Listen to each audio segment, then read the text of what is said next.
¿qué tal amigas, amigos televidentes en Extra Plus? Un gusto saludarles, darles la bienvenida a esta edición de Adelante Nicaragua, edición en la que vamos a conversar y con mucho gusto con mi tocayo, el doctor Néstor Manuel Avendaño. Muchas gracias, tocayo, por estar con nosotros, por sortear todas estas calles están que difíciles, están difíciles en el tráfico, en los desvíos y demás. Este miércoles que hay 2 concentraciones. Solo una. No, hay dos. Dijeron que suspendieron ya. No. Lo que se suspendió, y eso es bueno aclararlo, porque yo había pensado, igual que usted, cuando se hizo el anuncio de la soltura del Centro Carter y el Cardenal Brenes. Lo que se suspendió fue el carácter nacional de una concentración, que entiendo que es un concierto, que el gobierno está organizando en la Avenida Bolívar. Porque no es marcha, esa no es una marcha, es una concentración. Y está y esa se convirtió de carácter nacional, la convirtieron a carácter local, de manera que en distintos lugares del país se van a estar dando concentraciones similares por parte del gobierno y sus simpatizantes, ¿no? ¿Se va a hacer en Managua, sí? Sí, en Managua se va a hacer y continúa la convocatoria para la Avenida Bolívar. Yo creí que habían suspendido. Sí, pero eso, lo que suspendieron fue el carácter nacional de la concentración. Y ahora la concentración se va a hacer en todas las... Sí, y está la marcha que convocó el Movimiento por Nicaragua, junto con el Movimiento 19 de Abril, y a la que se han sumado diversos sectores, pues, que arranca en la Catedral a las 2 de la tarde. A las 2 de la tarde y va a llegar a Cristo Rey, pasando por la Plaza de la Victoria. Entonces, en principio, en teoría, ninguna de las dos actividades tienen por qué encontrarse. No se pueden encontrar. No tienen por qué encontrarse, por lo tanto, desde el punto de vista razonable, no debería haber ningún tipo de enfrentamiento. Ni confrontación. Sí. Viéndolo razonablemente. Así es. Ahora habrá otras formas de verlo que no tienen que ver con la razón, creo yo. Correcto. Y esas son las que hay que evitar a toda costa. Pero bueno, gracias por estar con nosotros en este caos que se está creando en las calles de Managua justamente por estas 2 concentraciones. Justamente, y creo yo que esto es parte de una situación que por un lado anímicamente nos está afectando a todos, porque escuchamos noticias de un lado o del otro lado y ambas alteran. Es decir, porque lo tienen a uno con los nervios de punta. Pero eso trasciende a las personas y va a la sociedad en general y nos toca económicamente. Tocayo. Se resiente toda esta situación y este ambiente. Ya hay varios negocios, por lo menos en Masaya, que anunciaron que suspendían sus labores, algunos con cierre definitivo, otros hasta nuevo aviso. No pueden mantener el pago de la planilla. Estaba reunido yo este martes en la noche con emprendedores y hablaban acerca del impacto que esto ha tenido en sus negocios, pues. Sí. Ventas reducidas a la mínima expresión. En algunos casos, en otros casos ni siquiera hay ventas. Miras el turismo, 20% de la capacidad instalada está siendo utilizada nada más, a lo sumo. La suspensión de varios cruceros que iban a atracar en Nicaragua. Así es, la actividad de restaurantes de caída. En fin, ya comienza a resentirse el ambiente restrictivo en el ámbito económico. Yo diría en términos más económicos, desacelera la producción de bienes y servicios. O sea, íbamos creciendo a un buen ritmo, ahora es a menor ritmo. No es con signo negativo, no observo todavía una caída en la producción, pero sí una gran desaceleración. Que esta desaceleración comienza a magnificarse a medida que transcurre el tiempo y no se resuelve el problema. que originó esta desaceleración. De ahí que yo le doy una gran importancia al diálogo, la forma más civilizada para resolver los problemas. Y Nicaragua debe dar un ejemplo ahora, no solamente a nosotros mismos, entre nosotros mismos, sino al mundo, que estamos en un cauce civilizado, en el sentido de que platicaremos, dialogaremos y resolveremos con mutuo acuerdo los asuntos que están trastocando la realidad política, económica y social del país. Pero me preocupa que la mesa del diálogo aún no se abre, no se ha instalado. Y el tiempo pasa, hay más desgaste, hay más marchas, hay más riesgos de confrontación, que es lo que estábamos hablando al inicio, que no puede haber confrontación este día. Ojalá que no siga manchándose de sangre el suelo patrio. Ha sido doloroso ver eso, y más entre los muchachos estudiantes. En fin, yo veo que ese diálogo es urgente. Y esa urgencia toca a todos. No es por el hecho que yo ya presenté, diría, un grupo o un invitado al diálogo, ya presenté los representantes, los nombres, ya la agenda, ya todo. Hace falta uno, decían los estudiantes, que presentaran oficialmente, ¿verdad?, a su eminencia, el cardenal Brenes. Yo entendía que este martes, cuando hicieron el comunicado de la coalición del movimiento universitario con la sociedad civil, habían puesto sus puntos de agenda, 3 básicamente, y ahí anunciaron que ya tenían su lista de representantes que iban a manejar, eso sí, con discreción, para evitar problemas con estos estudiantes, pues, que se iban a conocer ya sentados en la mesa. Yo entendía, de acuerdo al comunicado del jueves pasado de la conferencia episcopal, que urgió a los estudiantes a organizarse, a terminar de organizarse y presentar su agenda y sus representantes, que ese era uno de los pegones en el eso inicio. Era un atraso. Ya presentado esto, de acuerdo a ese comunicado de este martes, yo entendería que ya estamos más cerca de empezar que hace 2 días, pues. Aunque creo que ellos ya habían entregado su agenda, ¿verdad?, de puntos a ser tratados. Presentaron una serie de condiciones, ¿no? Prediálogo. Prediálogo. Sí. Bien, pero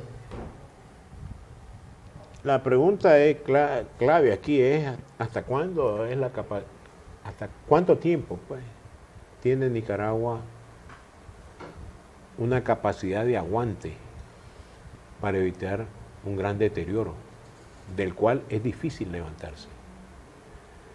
Y nuestra historia económica nos ha dado sabias lecciones al respecto. Es fácil caer, pero no crean, estimados televidentes, que también es fácil levantarse. Aunque se haya resuelto el problema, levantarse cuesta. La imagen de país de la que tanto se habla y que es la que más ha sufrido, es decir, además, pues evidentemente de las muertes que enlutan al país, la imagen país ha sufrido un gran deterioro. Sí. Y de alguna manera esto es lo que más afecta ingresos para Nicaragua, ingresos provenientes del exterior, ya sea por la vía de la exportación, por la vía del turismo, por la vía de la inversión.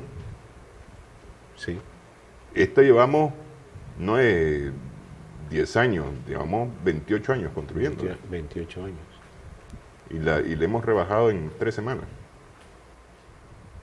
Sí. Eso es lo preocupante, te digo, que yo escucho muchas soluciones extremas,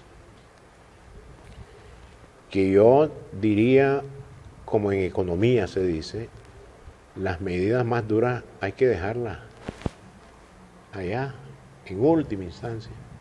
Si se pueden resolver las cosas en una forma más ecuánime y menos dolorosa, tratemos de agotar esos procedimientos.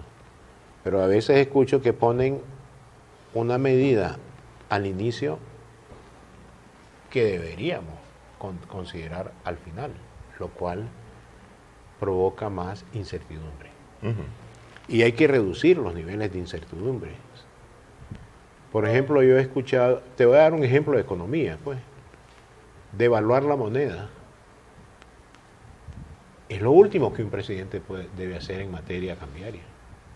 Antes de evaluar tiene que corregir y o tomar en cuenta las correcciones correspondientes previas a una evaluación, y si no se logró, como le está sucediendo a Argentina ahora, que busque el rescate del Fondo Monetario Internacional, y ya la gente ahí comienza a temblar porque recuerda los malos momentos económicos. El corralito. El corralito que se sienten con temor porque ya se recurrió de nuevo al FMI. Algo así pasa en la política.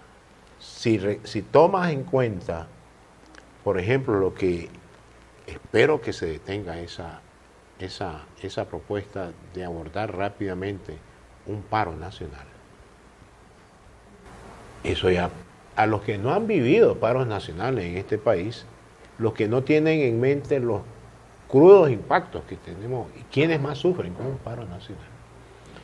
Yo creo que esa medida, que no es económica, que es política, tiene que ser dejada allá al final, que espero nunca llegar, que nunca se llegue, mejor dicho, a tocar ese final, que se resuelva en la mesa del diálogo en forma civilizada este problema. Justamente eso que está diciendo usted ahorita, ya lo habíamos hablado aquí en algún momento referido a otro tema. Si no recuerdo mal, era referido a la NICA Act, el intento de resolver problemas políticos con medidas económicas. Sí, lo que habíamos planteado. Que es otra cosa. Pues. Otra cosa, sí. Hagamos una pausa. Hablemos de cuál podría ser el impacto previsible de medidas extremas y toquemos, por ejemplo, esta del paro, cómo podría afectar las propuestas de parar al gobierno o pedir la renuncia del gobierno inmediatamente, por ejemplo, qué es lo que podría suceder desde el punto de vista económico. Y cuáles son las opciones desde el punto de vista económico que podrían ser más beneficiables en un arreglo político, porque al final de cuentas me parece que lo que hay aquí que buscar es un arreglo político, creo yo, y social. Sí, por eso la negociación. Hacemos pausa en esta edición de Adelante Nicaragua. Estamos conversando con Néstor Avendaño.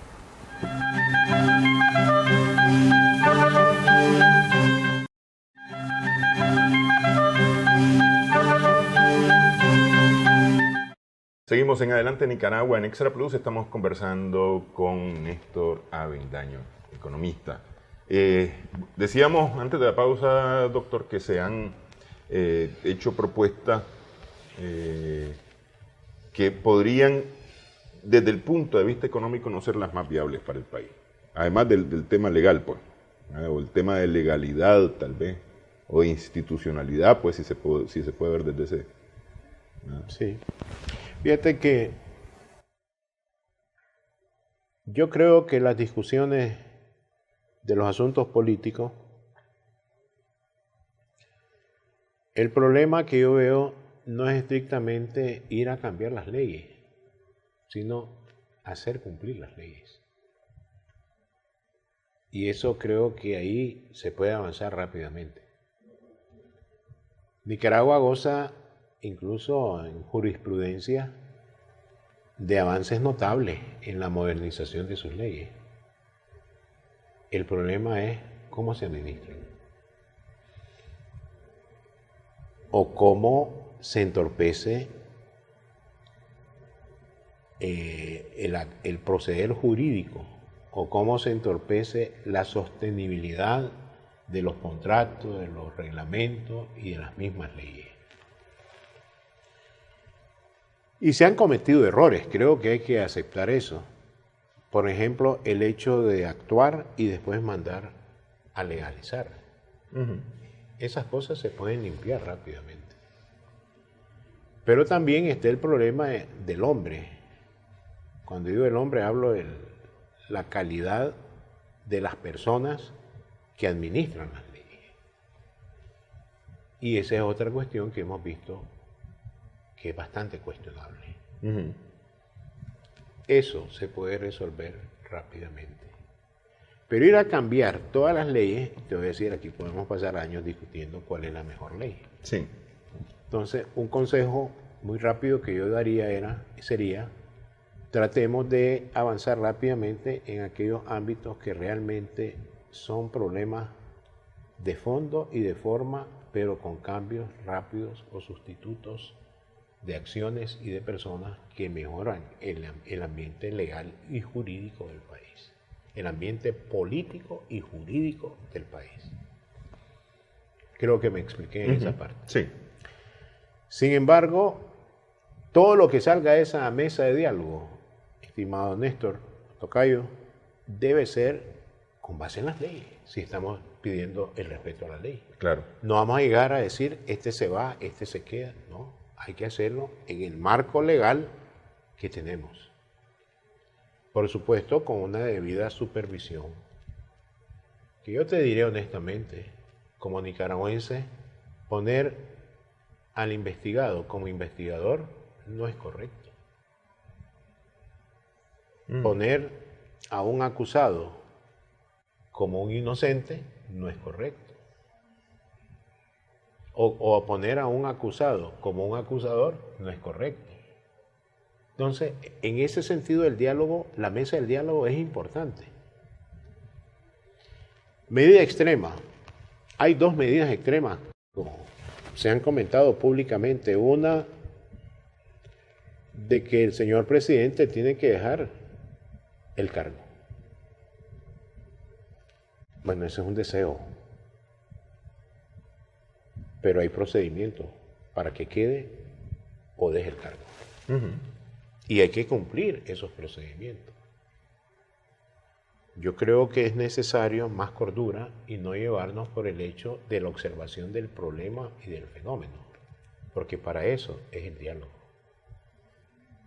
Y aquí tocamos un punto toral.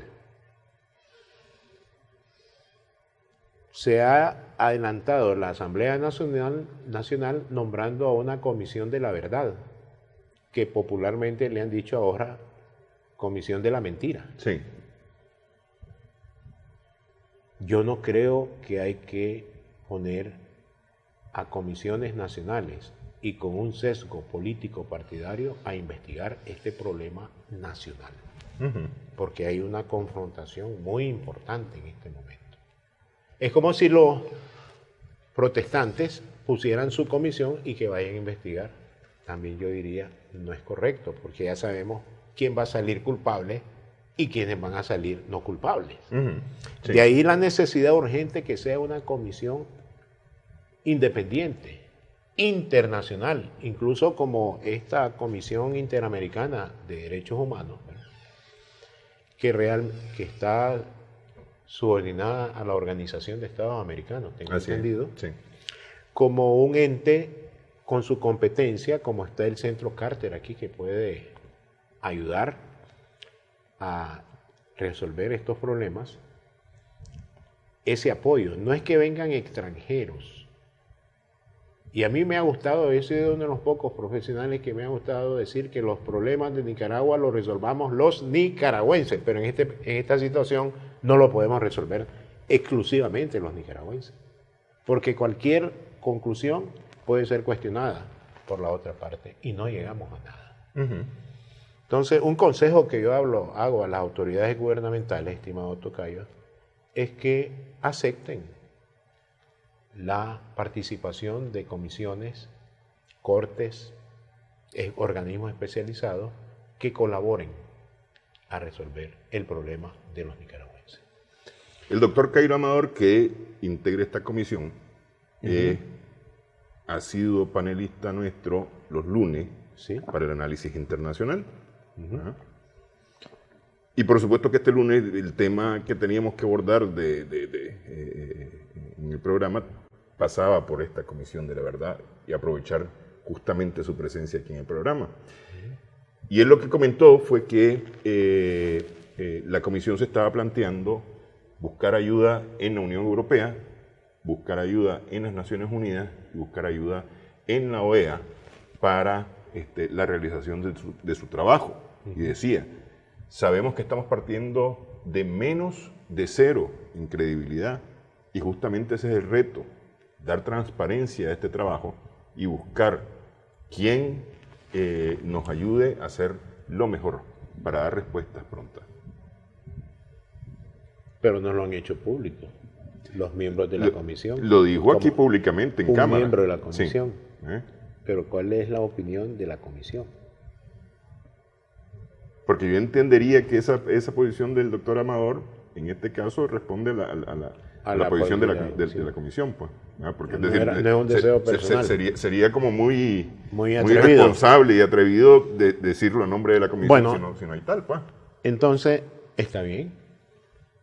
Si ellos van a ser entes pasivos en la investigación, está bien, van a ser relatores de la investigación. Lo hubieran aclarado también. O sea, hay que generar confianza, eso es ese es el fondo. Yo no creo que se ha hablado que hay que adelantar elecciones, he leído en los medios.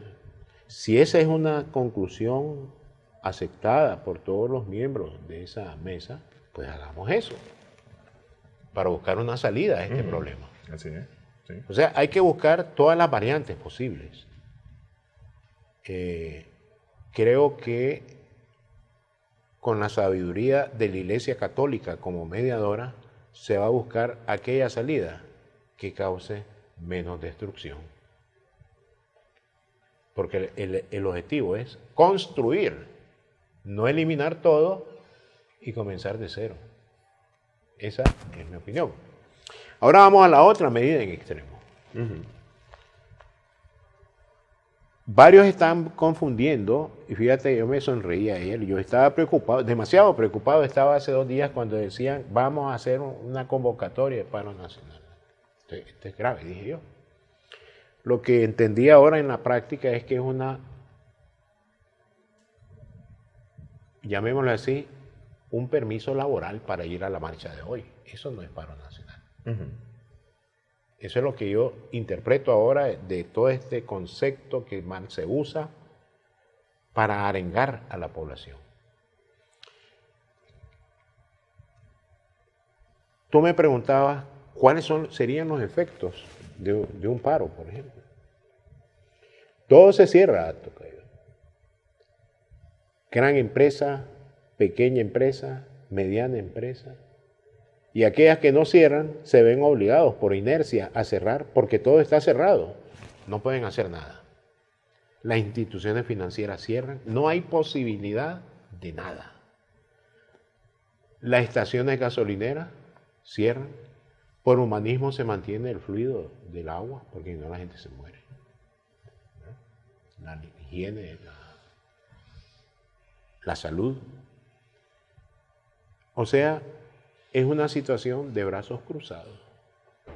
Y yo me pregunto, en un país como el nuestro, donde solamente el 25% de la población económicamente activa tiene un trabajo formal, ¿cómo va a sobrevivir el 100%?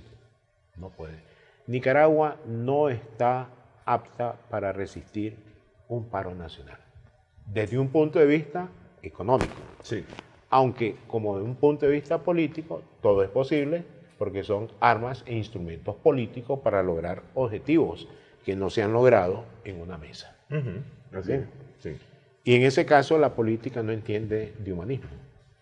No entiende razón. No entiende razón, ejecútese y punto. ¿Verdad?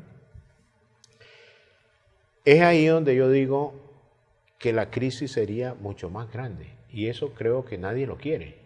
Los miembros de esa mesa, yo creo que no lo querrá ni el mismo gobierno. Porque ¿qué va a hacer el gobierno con un país donde todos los agentes económicos están de brazos cruzados? Tiene que cerrar. tiene que cerrar. Así es. Tiene que mandar a todos los empleados a sus casas. No les puedo pagar porque no hay impuestos para pagarles. Es un ejemplo. Se caen los impuestos. Se cierra el aparato gubernamental. Que le puedo pedir al Banco Central para que financie el pago de los salarios y que mantengamos abierto aquí. Pues ya sabemos lo que va a ocurrir. Los billetes de nada sirven porque todo está cerrado. Por consiguiente, tendríamos problemas de desempleo masivo. Ya no hablo de subempleo, no hay posibilidades, solo hay empleo para sobrevivir, la caza y la pesca como vivían nuestros antepasados. Y la agricultura familiar. Sí. No hay inflación, porque no hay circulación de bienes, no hay circulación de moneda. Pero la producción no estancada, decaída. Inversión, ¿quién va a invertir en un escenario ese? Cero. ¿Quién va a importar bienes y servicios del exterior? Nadie. ¿Qué va a hacer la autoridad monetaria ante una situación de esa? También quedarse de brazo cruzado porque no hay nada que controlar. Eso nadie lo quiere. Y el problema es que cuando eso se da, todo el mundo va a sentir el envión hacia abajo. Y supongamos que tuvo éxito el objetivo de paro nacional, cuando comiencen a ponerse a estirar las manos para comenzar a hacer, ¿y cómo hacemos si aquí no hay nada? ¿Crees que caerán por paracaídas los inversionistas? Ahora sí, no, nadie se acerca a Nicaragua porque en ese ambiente, ¿quién va a estar? Y ha sido vital para Nicaragua que en su crecimiento económico se distingan 1.450 millones de dólares anuales en inversión extranjera directa, que además de contribuir al crecimiento económico, es la principal fuente de recursos externos para garantizar la ansiada estabilidad macroeconómica. Antes era Venezuela. Venezuela ahora ya no existe. Afuera, sí. ¿Quiénes sufren? Pues en este caso, sufrimos todos. Pero entre esos todos, los que más sufren son los mismos de siempre, los pobres. Quizás, y lo diré con una vergüenza profesional, la población que tiene los más altos ingresos tendrá sus propias reservas para sobrevivir en esos momentos. Pero los más pobres no tienen reservas. El 75% de la población no tiene recursos almacenados. Como se dice popularmente, es coyol quebrado, coyol comido. Sí. Y, por supuesto, que todos los servicios, educación, salud, bueno, todo se trastoca, todo es terrible. Ahí sí te diré que no podría hablar de una desaceleración del crecimiento económico.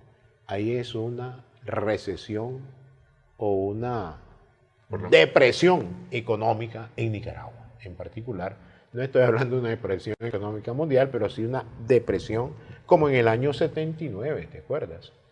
¿Recuerdas cuánto cayó el PIB en 1979? 25%. Ahí se combinaban varios factores: guerra, paro nacional, salida de capitales. ¿Hay salida de capitales el día de hoy? Diré mi respuesta: no. Sería mentiroso decir aquí que ya hay señales de salida de capitales, ¿no? Fíjate que los inversionistas todavía están esperando esa respuesta. Sí, porque hasta ahorita lo que hay es no entrada. ¿Cómo no entrada? No entrada de capital. Es decir, sí, la inversión está detenida, está expectante. Está expectante. Y si hay salida, es marginal. No es una fuente importante de salida. Yo he estado estimando, Tocayo, entre el 31 de marzo, antes del 1 de abril, que todavía estaba normal, hasta el día de ayer, han salido del país, o mejor dicho, no han salido del país. Los depósitos en dólares han disminuido alrededor un poco más de 72 millones de dólares. En una masa de depósitos de 4.000 millones de dólares, ¿le llamaría usted a eso fuga de depósitos? No. Cuando el presidente Ortega fue elegido presidente allá en el año 2006, siempre había fuga de depósitos, porque no sabían quién iba a ganar, Sí. ¿te acuerdas? Sí, eso claro, era histórico. incertidumbre, claro, sí. Y siempre 2 meses antes de esas elecciones comenzaba a haber cierta fuga de depósitos, que al terminar la elección y ver que ganaban los gobiernos liberales, Volvían. volvían. Ujú. En ese entonces, estimado tocayo, el total de los depósitos en Nicaragua sumaba alrededor de aproximadamente 1.800, no llegaba a los 2.000 millones de dólares. Y lo que se fugaba, incluso lo observaba en los años electorales anteriores más cercanos, a lo sumo, 100 millones de dólares. O sea, estamos hablando de un 5% del total de depósitos. ¿De acuerdo? ¿No? ¿Cuánto es 5% de 4.000 millones? Son 200 millones de dólares. Y estamos en 70, En más o menos. 70. Sí. Me preocuparía. Yo te hablo con números y con historia, porque Sí. ahí donde está la economía, la teoría económica debe valerse de estadísticas y matemáticas y, por supuesto, historia económica del país que estamos analizando. Estamos viendo una salida de depósitos que es menor del 2% del total de los depósitos. Estamos en un punto de quiebre, pero no necesariamente en una inflexión hacia abajo. Sí, no estamos en inflexión hacia abajo. Estamos desacelerando. La única actividad económica que observo en nuestra realidad nacional que crece se llama minería. ¿Gracias a qué? A un mejor precio internacional de la onza Troy de oro.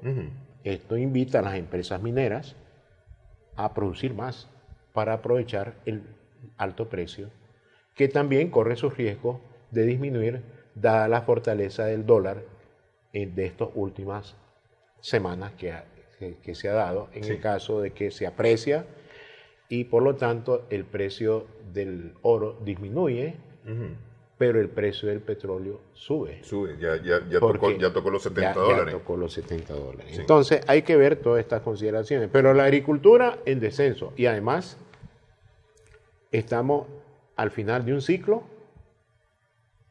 que ya está siendo también afectado por ya se vio que el volumen de las exportaciones ha disminuido en el mes de abril. Sí, Vemos- y a eso hay que sumarle que en noviembre, diciembre pasado, todo el problema que había en Honduras, que nos terminó afectando a nosotros. Afectando a nosotros, sí. Vemos también problemas en la construcción. Hay desaceleración, porque está vinculado con la inversión. Vemos problemas en la concesión de crédito. Hay aumento en la concesión de préstamos, pero en menor ritmo del que estaba antes. Se sigue concediendo préstamos, pero no es que, he oído decir, ya no dan crédito. ¿Cómo no? Se está otorgando crédito, pero con una menor tasa de crecimiento de esos recursos que van a los prestatarios del sistema. En fin, te diré que esto de la producción ya es un hecho. Vamos a crecer menos de lo que anunciaba el Banco Central y menos de lo que anunciaba Copades, que era menor que lo que decía el banco. Pero por el lado del gasto se magnifica un asunto que ya algunas cámaras de productores han comenzado a señalar públicamente. El consumo ha caído más. Yo diría que un éxito este año en demanda de bienes de consumo, bienes y servicios, es que se estanque, o sea, que no tenga crecimiento. Sería un éxito. Eso sería lo mejor que podría pasar. Que puede pasar en este momento con esta crisis política. Pero esto no es nuevo. No hay que atribuirle todo a la crisis actual. La cooperación venezolana se despidió de Nicaragua en mayo, en 2016, prácticamente se vino a pique. Sí. Pero a partir de mayo de 2016, hemos dicho aquí en programas anteriores, hubo un desplome con signo negativo de crecimiento en la cantidad de córdobas que circulan fuera del sistema financiero nacional, o sea, entre las empresas no financieras y lo que está en los bolsillos de los agentes económicos. Pero eso no es producto de esta crisis política.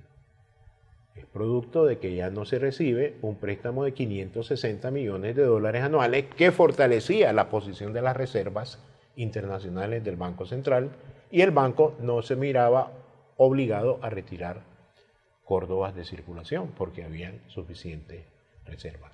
La bondad del crédito petrolero fue el fortalecimiento de la estabilidad macroeconómica. Y eso hay que decirlo con toda honestidad. Se debilitó la posición de la reserva. Sí. Entonces, la única forma es lo que está haciendo el Banco Central hoy. ¿Qué está haciendo el Banco Central para defender un tipo de cambio estable y una presión inflacionaria que me gustaría que me recordaras tocar después con lo que dijo el Banco Central, que cuál fue la inflación en abril, que para fortalecer eso, el banco está comprando dólares en la mesa de cambios al sistema financiero y sacando córdobas de circulación con subastas de letras a un plazo de un día, que al siguiente día se redimen y se vuelve a colocar, y con las tradicionales subastadas que publican el anuncio de que va a haber subastas cada semana, donde desde hace más de un año observamos, y no es producto de la crisis de hoy, que el 85% de esas colocaciones tradicionales a una semana, 2 semanas, un mes, 3, 6, 9 y 12 meses, el 85% de esas colocaciones corresponden a plazos de 1 semana, 2 semanas y un mes. O sea, es decir, de rápida recuperación. O sea, ¿qué significa esto? Hay confianza inversionista financiera. ¿Por qué el Banco Central sacó subastas de un día a plazo? Vendiendo mal el hecho, diciendo que querían establecer una curva de rendimiento de corto plazo, o sea, hasta un año. Si aquí las tasas de interés y de rendimiento no juegan ningún papel en la asignación de los recursos financieros. Son cuestiones que uno como economista está viendo, pero no se lo podemos atribuir a esta crisis. Lo que pasa es que la crisis suma. La crisis la enerva, o sea, la exacerba, y el Banco Central, temeroso, ha hecho que esa condicionalidad, que las reservas brutas sean iguales a 2.5 veces la base monetaria, que lo ha oído, ha roto la barrera de 3 veces. O sea, ha provocado contracción monetaria severa y por lo tanto el gasto de consumo disminuye más. Sí. Ok, hagamos pausa. Ya hace un ratito me pidió producción pausa. Hacemos pausa, estamos conversando con Néstor Avendaño.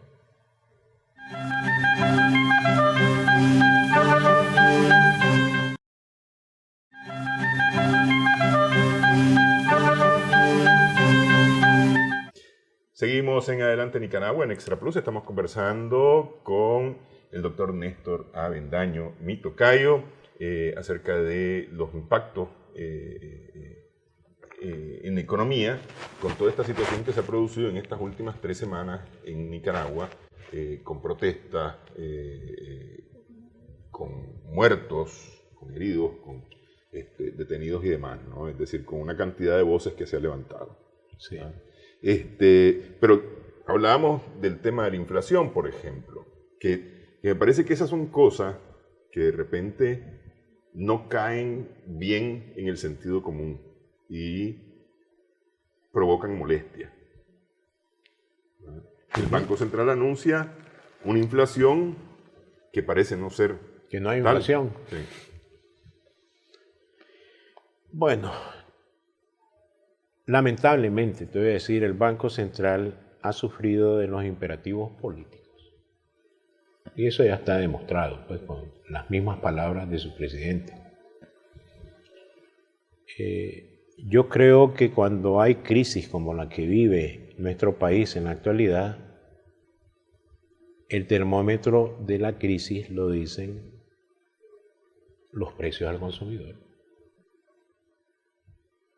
No es que haya, me puede decir, es que hay contracción monetaria, tengo los precios regulados, bajados totalmente, no. Pero la especulación es la gran maestra de la llave inflacionaria en momentos de crisis política. ¿Verdad? Y eso lo sabemos todos. Sí. Yo no digo que haya una altísima inflación.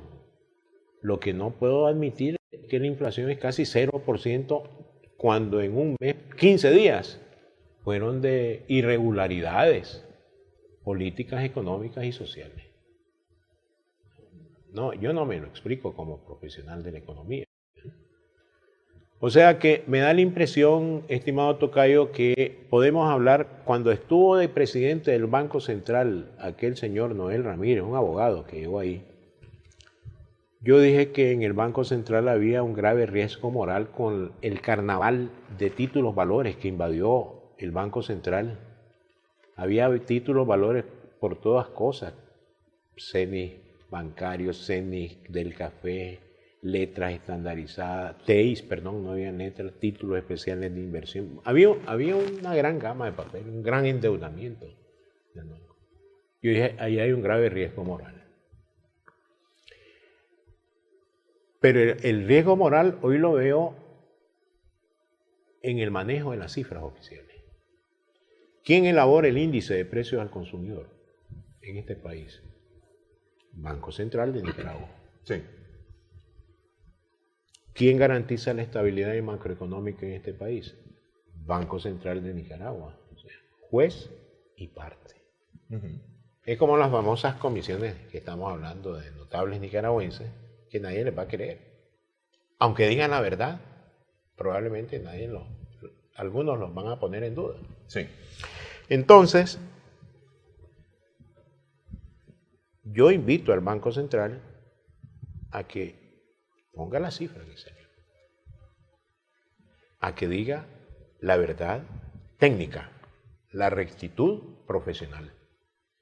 Yo te voy a decir, si tú le preguntas a un estudiante de tercer, segundo año de economía, cuál es su expectativa inflacionaria en una crisis interna, ya sea económica, financiera o política, o de disturbios, conflictos sociales, etc. Alza de precios. En Nicaragua vemos estancamiento de precios. Eso no es posible. Por eso hay que rescatar esa credibilidad técnica del Banco Central. Y no le luce al banco estar haciendo ese tipo de pronunciamiento. No sé quién estima esos índices, pero yo creo que es necesario no seguir engañando a las autoridades que toman las decisiones nacionales.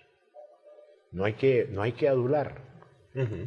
No, yo siempre he dicho, al político hay que decirle la verdad tal como está para que tome la mejor decisión. Sí. Hay que decirle los impactos de las propuestas de políticas monetarias, fiscales, de cualquier sector de la economía, para que no ocurra algo como sucedió hoy, cuando salió la famosa propuesta de salvataje financiero de NINS.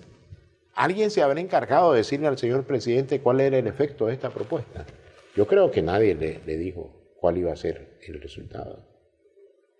Entonces son consideraciones que yo creo que hay que tomar en cuenta también, incluso que no va a salir de esa mesa del diálogo, pero este es un mensaje que yo hago a nivel general para que los políticos tomen las mejores decisiones, no sesgada a un triunfalismo excepcionalmente político de que mi gobierno es el mejor de todos, y al final nos damos cuenta que no estamos tan bien como lo decían las cifras oficiales. Ok, hacemos pausa, una última pausa en esta edición de Adelante Nicaragua, y me gustaría tocar un poquito de esto último. Usted habla en su blog acerca del empleo digno. Y me parece que eso impacta positivamente en el INS, un empleo digno con salario digno. Sí. Ese sería un impacto positivo para el INS, ¿no? Regresamos, hablamos en breve o continuamos hablando en breve con el doctor Néstor Andrade.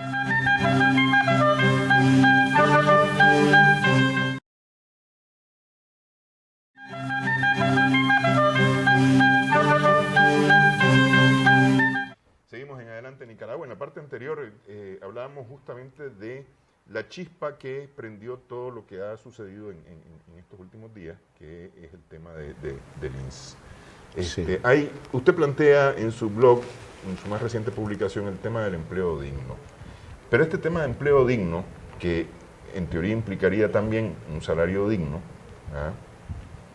o un mejor salario para los trabajadores, contribuiría notablemente al INS, pero esto implica de alguna manera una reforma estructural. El sector privado, que es el que genera salario, peleó el salario mínimo, no estuvo de acuerdo con el tema del salario mínimo, y cuando hablamos del salario mínimo estamos hablando del salario más bajo, ni siquiera es del salario promedio, pues, sino del salario más bajo. Sí. Y entonces dice el sector privado, lo que pasa es que no hay plata para pagar esos salarios. Mira, trabajo digno va también un poco más allá de lo que es el salario. Un puesto de trabajo digno debe tomar en cuenta una mejor educación del trabajador. Eso implica reforma estructural, sí. Implica una transferencia de tecnología de parte del Estado a aquellas gran cantidad de empresas que no pueden comprar tecnología. No es ir a regalar la tecnología, pero es facilitarle, transferirle, así como se transfiere el crédito. Se recupera el costo del crédito y el costo de la tecnología. Sí. Ojalá se pudieran entregar en forma simultánea, en una banca de fomento efectiva, el crédito y la tecnología para elevar rendimiento, elevar productividad y por lo tanto garantizar la recuperabilidad del crédito. Eso también implica reformas estructurales. Sí, porque es una banca de fomento que no existe. Que no existe. Veo también que es necesario ampliar la cobertura de la seguridad social. Porque un puesto de trabajo sin seguridad social para el que lo ocupe, no es correcto. Y esa es responsabilidad del sector privado. No es responsabilidad del Estado, que no es el gran patrón, el gran empleador. Creo también que hay cuestiones de empleo digno que entran también a consideraciones que no le hemos dado grandes importancias acá. Libertad de sindicación, los sindicatos. Fíjate que el último dato del año 2006, creo que es el único que yo tengo, último de la serie, menos del 2% de los trabajadores ocupados pertenecían, era 1.6%, pertenecían a un sindicato. Vemos que el 24% de todos los ocupados tiene contrato. O sea, eso significa que el 76% no tiene un trabajo digno, no tiene contrato. Incluso puede ser un trabajador por cuenta propia o los familiares en grupos empresariales que no hacen ningún contrato y que ni remuneran salarialmente a los miembros de la familia. Sí. O sea, estamos en una posición tal que veo que el trabajo digno y el trabajo de la inseguridad social, incluso la capacidad financiera del INS, son problemas comunes, entrelazados, que impiden la solución del problema del INS, que no solamente debe ser aumentar ingresos y reducir gastos. Con eso no resolvemos el INS. Sí. Con todo lo que hemos hablado, no tocamos los verdaderos problemas estructurales. Así es, las partes torales del asunto. Del asunto. Entonces, volver a repetir el error de subir cotizaciones porque la vez pasada eso fue lo que pasó, ¿verdad? Subir las cotizaciones, tanto a empleadores y en este caso a empleados, porque en la pasada no se tocó a los empleados en la tasa de contribución, en la de 2004. Creo que no va a responder al problema, y creo que lo que mejor se pudo haber hecho en esa propuesta que presentó el Consejo Directivo del INSS era responder primero a dos problemas cruciales que tiene el INSS y que no es necesario ir a investigar o ir a proponer desde afuera. Señores, tenemos que reducir los gastos administrativos de la institución. 12.6% del PIB era el año pasado, 2017, y la ley dice 6%. Prácticamente más del doble. Más del doble. Y al señor presidente de la República, así como hizo un decreto de dejar la pensión reducida dentro del INSS, sugerirle que la trasladara al Ministerio de Hacienda y Crédito Público, porque ese gasto no es financiado con los recursos de los contribuyentes que son solidarios con los que ya están fuera del mercado laboral, sino con los impuestos que pagamos los contribuyentes nicaragüenses. Pero de alguna manera eso crea una exclusión. ¿Cuál? De los que reciben la pensión reducida. ¿Por qué exclusión? Es decir, porque estos que han recibido, lo que he entendido yo, los que han recibido pensión reducida es porque han cotizado al Seguro Social menos de las 750 semanas requeridas. No cumplió los requerimientos para tener una Pero eso existía al 90.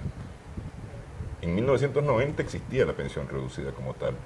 Y se derogó en ese lapso, en esa década, o más bien se quitó, ¿no?, la pensión reducida. Y ahora regresó la pensión reducida ante un enorme movimiento que hubo de... Correcto, pero hay una cuestión. Estaba ahí cuando se unificaron los sistemas de salud. En el 79. Sí. Y por supuesto, cuando regresa al poder el Partido Frente Sandinista en 2007, se hace el decreto, ¿verdad?, que se establece para las personas que no cumplieron, y se hizo la tabla de pensiones que se ajustan, dicho sea de paso, y tiene de rodillas al INSS con la tasa de ajuste del salario mínimo legal, que es de 2 dígitos. Sí. ¿Qué institución te va a soportar eso? Ninguna. Entonces, ¿crees que moviendo tasas aquí, bajando, buscando de dónde vas a resolver? Evidentemente no se puede. Sí. Por consiguiente, yo creo, en aras de salvaguardar las finanzas del INSS, en aras de racionalizar el uso de las pensiones que pagan los que están contribuyendo y activos empleados del sector formal, para evitar la repetición de este problema. Señores, toda persona que no... Es una responsabilidad social del Estado atender a la vejez que no pudo cumplir los requisitos de tener una pensión. Financieramente eso es lo más correcto. Sí, sí. Y vuelve el problema finito, porque en este momento es un problema infinito. Sí. Y siempre va a estar el problema. Y lo que vamos a ver es ahí que viene la otra pregunta para el fisco. Y algo que invito a Iván Acosta, que casi no habla, uno de los ministros que casi menos habla, solamente lo veo firmando acuerdos internacionales. Sí. ¿Cuándo va a presentar una reforma al gasto público? Porque no es solamente echar al gasto, al bolsón del gasto del presupuesto del gobierno general de la República, las pensiones reducidas, que van creciendo en forma vertiginosa año con año. Sino, señores, ¿cuál es el gasto superfluo? ¿Cuál es el gasto que no debemos mantener en esta nueva situación? Fíjate que es una cosa curiosa, Tocayo, que cuando hablamos de política fiscal, todo gobierno que sube al poder hace una reforma tributaria. Pero ninguno ha hecho una reforma del gasto. Cuando el asesor económico presidencial allá en el Banco Central, te recuerdo cuestiones históricas de mi desempeño como economista en Nicaragua, presentó la propuesta de ley de concertación tributaria, yo le hice una pregunta nada más: ¿qué piensan hacer con los nuevos impuestos? Yo no estaba discutiendo cómo era la reforma. Y estos nuevos impuestos que van a recaudar, ¿en qué lo van a gastar? No me pudo responder. Me dijo solo una cosa: el próximo año vamos a hacer la reforma del gasto público. Sería bueno, dije yo. Pasaron tantos años y no hay ninguna reforma del gasto público.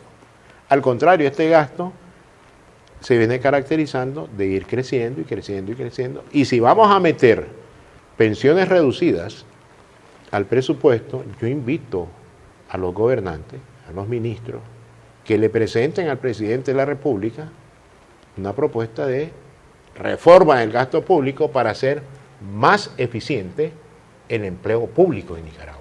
Así como estamos pidiendo más eficiencia al empleado del sector empresarial para que tenga más productividad, mejor salario y, por supuesto, tenga un empleo digno. Claro.